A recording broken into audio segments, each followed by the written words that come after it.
नमस्कार दोस्तों, स्वागत है आपका एक और नई वीडियो में। दोस्तों, इस वीडियो में हम डिस्कस करने वाले हैं एंशिएंट हिस्ट्री जनरल नॉलेज के क्वेश्चन। तो चलिए दोस्तों, वीडियो शुरू करते हैं। पहला प्रश्न, निम्नलिखित में से हड़प्पा सभ्यता का कौन सा पूरा स्थल बोलन दर्रे के पास स्थित है? इसका सही जवाब है ऑप्शन ए, मेहरगढ़। अगला प्रश्न, निम्नलिखित में से कौन सा हड़प्पा स्थल हरियाणा में स्थित है? इसका सही जवाब है ऑप्शन बी, राखीगढ़ी। राखीगढ़ी हरियाणा में है। अगला प्रश्न, निम्नलिखित में से हड़प्पा सभ्यता के मेहरगढ़ पुरा स्थल में किस प्रकार के घर के अवशेष मिले हैं? इसका सही जवाब है ऑप्शन सी, वर्गाकार या आयताकार। अगला प्रश्न, हड़प्पा सभ्यता की खोज किसने की थी? इसका सही जवाब है ऑप्शन ए, दयाराम साहनी ने। अगला प्रश्न, भारत में पशुपालन एवं कृषि के प्राचीन साक्ष्य कहाँ से प्राप्त हुए हैं? इसका सही जवाब है ऑप्शन डी, मेहरगढ़ से प्राप्त हुए हैं। अगला प्रश्न, किस स्थल पर पाषाण काल से हड़प्पा सभ्यता तक के सांस्कृतिक अवशेष प्राप्त हुए हैं? इसका सही जवाब है ऑप्शन डी, मेहरगढ़। अगला प्रश्न, हाथी दांत का पैमाना कहाँ मिला है? इसका सही जवाब है ऑप्शन बी, लोथल में मिला हुआ है। अगला प्रश्न, निम्नलिखित में से किस स्थल से हड्डी के उपकरण प्राप्त हुए हैं? इसका सही जवाब है ऑप्शन बी, महदहा से। अगला प्रश्न, सिंधु घाटी सभ्यता के निम्नलिखित में से कौन सा स्थल सिंधु नदी के तट पर नहीं है? इसका सही जवाब है ऑप्शन डी, रोपड़। रोपड़ सतलुज नदी के तट पर स्थित है। अगला प्रश्न, प्राचीन सिंधु घाटी सभ्यता एक प्रमुख शहर लोथल निम्नलिखित में से किस राज्य में स्थित है? इसका सही जवाब है ऑप्शन ए, गुजरात में। यह शहर भारत के राज्य गुजरात के भाल क्षेत्र में स्थित है और इसकी खोज सन 1957 में हुई थी। अगला प्रश्न, सिंधु घाटी सभ्यता में निम्नलिखित में से कौन सा शहर अस्तित्व में था? इसका सही जवाब है ऑप्शन ए, हड़प्पा। अगला प्रश्न, सिंधु घाटी सभ्यता का बंदरगाह शहर निम्न में से कौन सा था? इसका सही जवाब है ऑप्शन बी, लोथल। अगला प्रश्न, किस स्थल को सबसे पुराना खोजा गया सिंधु घाटी सभ्यता स्थल माना जाता है? इसका सही जवाब है ऑप्शन ए, भिरडाना। अगला प्रश्न, इंडिया शब्द इंडस से आया है जिसे संस्कृत में क्या कहा जाता है? इसका सही जवाब है option D, Sindhu. Hindu India शब्द संस्कृत शब्द सिंधु से बना हुआ है। अगला प्रश्न, किस प्रकार की महापाषाण संरचना में कब्र के चारों ओर पत्थर के टुकड़ों को गोलाकार आकृति में स्थापित किया जाता था? इसका सही जवाब है ऑप्शन ए, संगोरा वृत्त।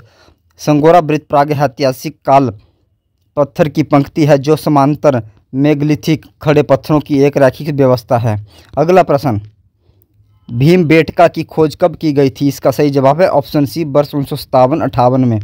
अगला प्रश्न, निम्नलिखित में से किसको चालकोलिथिक युग भी कहा जाता है? इसका सही जवाब है ऑप्शन सी, ताम्रपाषाण युग को। अगला प्रश्न, निम्नलिखित में से किस युग में कैटल युग सबसे प्रसिद्ध पुरा स्थलों में से एक था? इसका सही जवाब है ऑप्शन ए, नवपाषाण युग में। कैटल युग दक्षिण मध्य तुर्की में कोन्या शहर के पास स्थित एक महत्वपूर्ण नवपाषाण स्थल है। अगला प्रश्न, महापाषाणों को खड़ा करने की प्रथा लगभग कितने वर्ष पहले शुरू हुई थी? इसका सही जवाब है ऑप्शन सी, लगभग 3000 ईसा पूर्व। अगला प्रश्न, बुर्जहोम नवपाषाण स्थल किस राज्य में स्थित है? इसका सही जवाब है ऑप्शन डी, जम्मू और कश्मीर में। यह यूनेस्को की विश्व धरोहर स्थल है। बुर्जहोम 1800 मीटर की ऊंचाई पर स्थित है। अगला प्रश्न, निम्नलिखित में से किसे भारत के सभ्यता इतिहास में नया पाषाण युग के रूप में भी जाना जाता है? इसका सही जवाब है ऑप्शन डी, नवपाषाण युग, नियोलिथिक। अगला प्रश्न, किस काल में भारत में शुतुरमुर्ग पाए जाते थे? इसका सही जवाब है ऑप्शन ए, पूरा पाषाण काल में। महाराष्ट्र के पाटन में बड़ी मात्रा में शुतुरमुर्ग के अंडों के छिलके पाए गए हैं। कुछ टुकड़ों पर डिजाइन उकेरे गए थे। उनके अंडों से मोती भी बनाए जाते थे। अगला प्रश्न, होमो इरेक्टस की खोपड़ी निम्नलिखित में से किस प्रागैतिहासिक भारतीय स्थल में पाई गई थी? इसका सही जवाब है ऑप्शन सी, हथनौरा। अगला प्रश्न, निम्नलिखित में से कौन भारत में पुरातात्विक महत्व का एक पूरा पाषाण स्थल है? इसका सही जवाब है ऑप्शन बी, हुनसागी। हुनसागी कर्नाटक के गुलबर्गा जिले में स्थित है। अगला प्रश्न, निम्नलिखित में से किन स्थानों से मध्य पाषाण काल में पशुपालन के प्रमाण मिलते हैं?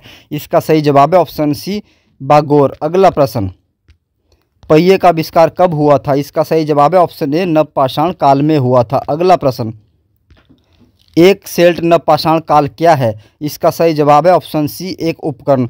शेल्ट नवपाषाण काल का एक उपकरण है। नवपाषाण काल शब्द पाषाण युग के अंतिम चरण को दर्शाता है। अगला प्रश्न, नवपाषाण काल के लोगों द्वारा पाला गया प्रथम पशु कौन सा था? इसका सही जवाब है ऑप्शन सी, कुत्ता। अगला प्रश्न, माइक्रोलिथ का इस्तेमाल शुरुआती इंसानों द्वारा किया जाता था, यह क्या है? इसका सही जवाब है ऑप्शन सी, पत्थर के औजार। माइक्रोलिथ प्रारंभिक मनुष्य द्वारा उपयोग में लाए जाने वाले पत्थर के औजार थे। माइक्रोलिथ का उपयोग भाले के बिंदुओं और तीर के निशान में किया जाता था। प्यारे साथियों, अगर आपको यह वीडियो पसंद आई है तो वीडियो को लाइक करना ना भूलें, और अगर आप चैनल पर नए हैं तो चैनल को भी जरूर सब्सक्राइब करें। धन्यवाद दोस्तों।